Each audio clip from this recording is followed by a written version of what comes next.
So I've had many conversations about if you had to fuck what animal you'd fuck, right?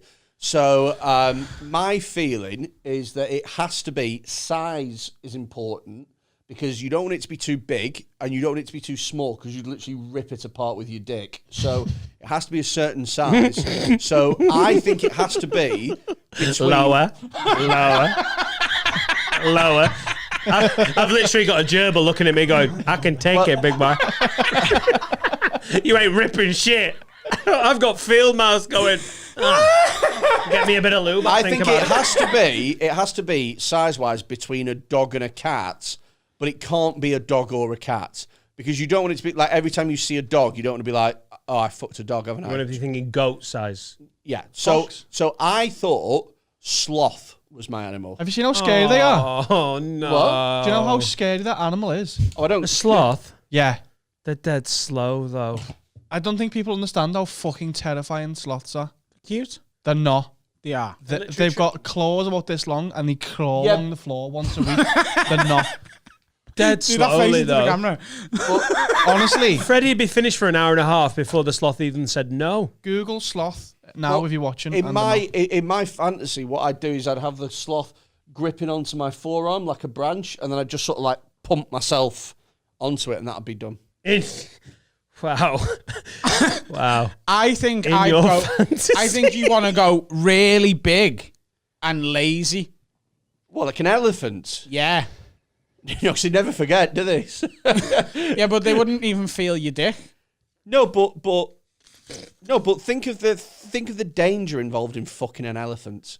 Think of the danger involved. Imagine now. We are literally doing the Patreon bit that we did on Monday, though, aren't we? Yeah. Like everyone that listens to Patreon is going, guys, you've literally did this bit on Monday. Yeah, fucking buffalo. Oh my God, how bad is your memory? We did this on Monday. Dan used to have a bit about it. We did the bestiality bit. Like, there's a certain size where you should just be like, fair fucks. Like, if you're count as a crime anymore. If you want to fuck a rhino, there should be no laws against it. Because if you're stupid enough to try and you get away with it, then fair fucks to you. Yeah, I can't rape a rhino. If you're fucking a rhino, it wanted it. Yeah. I think the same about like old women that give the money away and shit like that. Like I think like if you're stupid enough to lose your money, then that's just like you just gotta fucking lose your money. Freddie, how did you just equate shagging a rhino to robbing a pensioner? I might have, yeah. 1 for 1 on the analogies today. 1 for 1. That's 1 for Adam, 1 for Fred.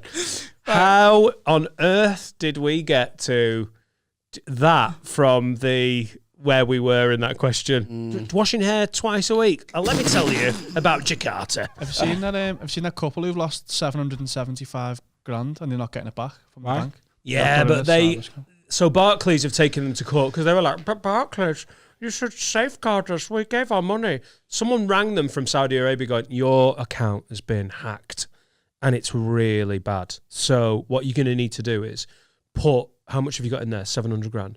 You need to put 250 grand in this account and they were thick enough to keep going. Mm. They even went into Barclays and answered all the safeguarding questions. And the last one, where they transferred 350 grand, the guy in Saudi Arabia was on a fucking speakerphone listening to what was going on. And they still were like, yeah, we did it. And Barclays have gone, I'm sorry, if we give you all the checkpoints to do not do these things, and we're asking you the questions, and you're thick enough to let someone manipulate you that much, it's your fault. There's only so many safeguards they can put in, and they're like, but we didn't know. I think the exception is people who are not sound of mind. Then I think it's harsh. It's 60 odd. But the ones who are just thick and naive and think they know better, I genuinely think that most fraud is like, if you can get away with it, then fucking fair fucks to you. This is a different one. This is a young couple who got done in a cyber scam. But oh, sorry. It's very similar though. Right. But this one, they received an email from they only noticed it was fake when they noticed the email was .corn, not .com. .corn! Because the R and the N make a com. That's an N, don't they? Yeah. By the way, I think there's a special place in a hell I don't believe in, but for people who rip off pensioners of their savings It's happening by so like much. scamming them about roofing stuff. Like, Oh, yeah, that's I bullshit. honestly think there should be. I think they should be forced to try and fuck a rhino. Depends though. Like if that old woman's got no family, then what does she need that money for? Yeah. Fucking hell. No, Just give it to Hormone. it's just all he's done is gone. Dan's gone one way. I'll go this way. No, but like, do you know what I mean? If she's got no children or grandchildren to pass that on to, she's gonna die anyway. She's gonna end up leaving it to the cat's home. Cats don't need it. I could use that to have a fucking good night. How would you scam an old person? How would I scam an old person? Hey, give us all your money. I'll double it. How are you double it? How are you double my money? I've got a system at the stock exchange. Okay, well, I am retired now, but I spent 25 years at the stock exchange. I'm really interested in these systems, though. Please explain. Do you know anyone old who didn't do that job?